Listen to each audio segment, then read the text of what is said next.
The assassination attempt on Trump is a wake-up call for UK MPs. We're going to read into this analysis piece from Sky News, you guys. Let's go.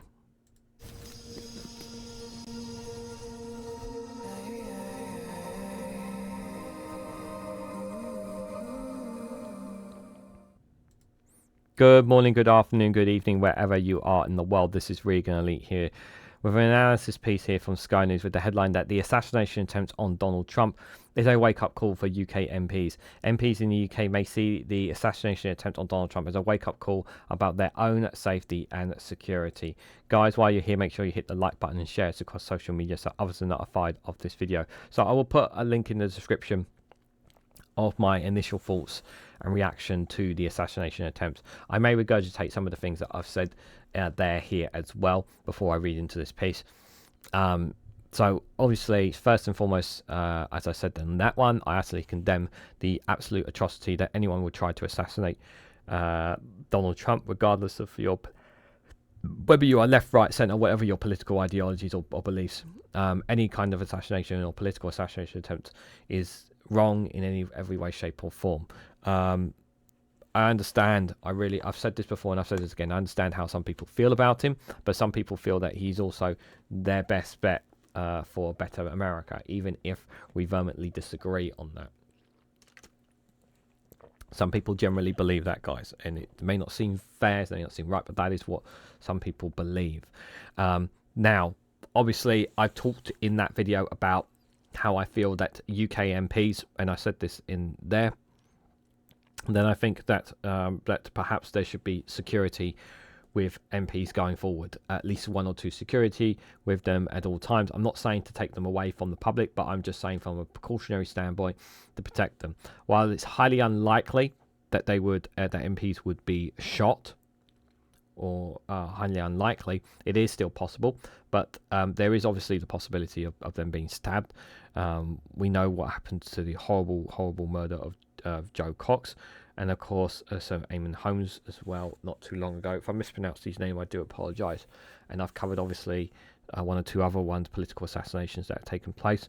We know that the Slovakian Prime Minister was attempted, tried to be assassinated a few months ago as well, and he's now back on his feet and he appears to be okay, which is good. But it does raise eyebrows about the concerns and well-beings of MPs. And I'm sure that the Speaker, Sir Lindsay Hoyle, who has spoken about, obviously, the conditions, about how he feels about the protection and safety, obviously that will be brought up as well. So, yeah, we're probably going to hear more about this kind of stuff in the future, so don't be surprised, guys. So let's read what John Craig, Sky's chief political correspondent, said to say about this. So what are the lessons for UK politicians from the assassination attempt on Donald Trump? Are our ministers and MPs safe? Just hours before Trump's shooting, Common Speaker Sir Lindsay Hoyle declared that his biggest concern is the safety of MPs and their staff. Security is the thing that keeps me awake at night, he told the Daily Telegraph, before insisting measures are already being taken to make people safe. Sir Lindsay voiced his fears a week after a bruising UK general election campaign, and only days before Westminster's biggest security operation swings into action for the state opening of Parliament. The election campaign saw several politicians of intimidation, prompting ex-MP Harriet Harman to claim it was the worst thing she's seen in 40 years and to call on Sir Lindsay Hoyle to hold a special summit on MP safety. In Pennsylvania, not even the US Secret Service finest could prevent a young man from taking a shot at the heavily guarded former president, now Republican candidate for the White House. Here in the UK, our most senior politicians, the Prime Minister and Cabinet Ministers such as Foreign, Defence and Home Secretaries, have round-the-clock close protection. But backbenchers and less prominent politicians do not.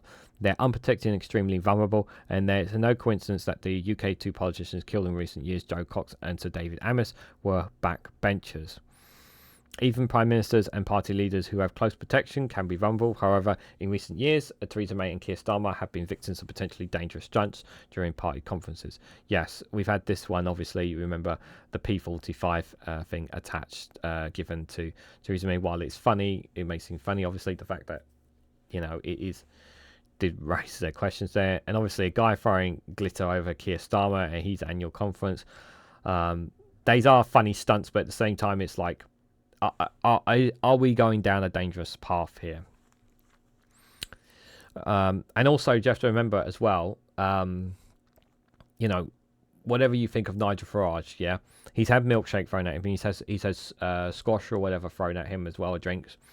But he also had rocks thrown at him. And while they're not as dangerous as obviously being assassinated, it's still obviously, whether you agree or disagree with Nigel Farage's political views, and I certainly do, because I think he's a liar. He does have a point about the concerns and well-beings of MP safety in his own, because he raised that issue. So he has every right to say that, whether we agree or disagree with him politically. Back in the alarm raised by Harriet Harman, Sir Lindsay said in a BBC radio interview this weekend, they've never seen anything as bad as the current level of intimidation against MPs. Examples during the election campaign reported in the Sun on Sunday included Labour's Jess Phillips shouting down during her victory speech. Yeah, that was very, I understand how people feel about Jess Phillips, about her position, about Labour on Gaza and all that kind of stuff. But those people were completely out of order. And from my understanding is that she really does listen to her constituents. She really, really does, from my understanding. Defeated frontbencher Jonathan Ashworth, forced to seek sanctuary in a church. I want to make it clear, I did see the video footage about him being questioned on Gaza, and while there were one or two comments that the person asking the questions was very strong, some of the comments were a bit on the line, over the line. He was perfectly entitled to ask those questions there. But Jonathan Ashwell in that video never really tackled the problem head on. I can't speak for Jess Phillips, but yeah, Jonathan Ashwell did not conduct himself properly in that, did not take that on as he should have done. Justice Sarah Shabina Mahmood targeted by a masked man who disrupted the community meeting. I can't comment on that. Labour MP Luke Ashurst besieged in his car by 40 pro-Palestinian activists while screaming his silent scum. If that's absolutely true, that's absolutely disgusting. Again, I can't comment on that. And a window smashed at the office of Labour MP Stella Creasy. I've covered this. This is absolutely unacceptable. This is pure intimidation, and it's very concerning to say the least. Vandalism, yeah, that is definitely concerning to say the least. Speaking on Monday morning with Trevor Phillips on Sky News Reform, UK leader Nigel Farage, who has his own personal protection team, spoke of the incidents during his election campaign. Milkshake chucked in my face, cement thrown at me, stones thrown at me, and you start to think carry on campaigning. The impact of all this politics as a whole is very real. So John the Major went around the country, stood on a soapbox campaign, won a general election by doing it. Could a leading politician even do that now? And referring to Sir Lindsay's fears about MP safety, Mr Farage added that focus will be even sharper after what happened in America overnight. I actually find it astonishing that members of Parliament could walk around the square and get on the London Underground. I find it astonishing that, frankly, more MPs aren't attacked. That's how unpleasant so much of the narrative is. It is becoming deeply personal, and I'm afraid that a lot of the public hate this. But if you want to stand for public office, we're going to have to protect them properly. I don't agree that we should take them away. I don't agree with his assessment that we should take them. I think what he wants to do is take them away from the visibility of the public. That's the perception that is come across with the comments that he's saying. I do agree that we should protect our MPs, but I also don't. But I don't want them taken away from the public. I generally think we need to keep. I think what the system we have is okay, but more needs to be done to protect them. After the assassination attempt on Trump, Sir Lindsay will now surely agree to a summit on MP safety. The Pennsylvania gun attack has not just been a wake-up call for politicians in the US, but here in the UK too. I'm sure it has been for places, for up and down across the world as well. Like I've said, not just the Slovakian Prime Minister's assassination attempt. I mean, 2 years ago, the former Prime Minister of Tokyo was assassinated as well. Last year, an Ecuadorian presidential candidate was murdered as well. Okay, it's South America, different culture, a lot more corruption, it's a lot more chaotic in some of those South American nations, yes, of course. But it's still political assassination, political divergence. It's still frightening, to say the least, that something like that can happen here. I don't want anything like that to happen here or anywhere else for that matter. But it certainly does raise those questions, and I generally do believe that the safety and concerns of the well-being of all MPs, regardless of where we where your political divide is absolutely paramount. You can disagree with politicians, you can disagree with their positions. Like I don't like Wes Streeting. I hate Wes Streeting. I think he's a terrible person. I don't like him whatsoever. But do I wish death upon him? Absolutely not. In any way, I don't wish harm upon him at all. Like, I would rather see him gone as that position of health secretary. You know, I absolutely despise Liz Truss for what she done, for causing the damage that she's done to millions of homes up and down the country, for nearly crashing the economy, for nearly destroying people's pensions.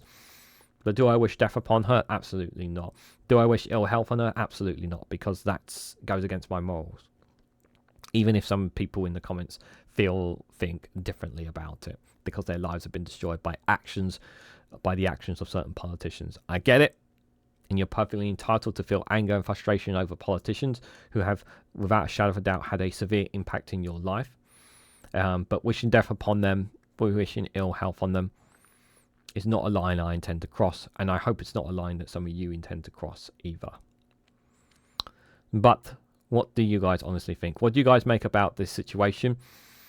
Like I said, I've already done a video on this, but I wanted to read, what did you guys think of the analysis piece here by John Craig? Any more comments that you wanted to add on the assassination attempt by Trump and the safety and security of UK MPs? Let me know your thoughts and more in the comment section down below. And if you found this video interesting, please hit the like button, be greatly appreciated. Share it across social media so others are notified of this video, and subscribe, because it really does help support the channel. And if you want to go one step further, I already said that, didn't I? Sorry, I'm losing it today. Thank you all so much for watching. I hope to catch you all very, very soon.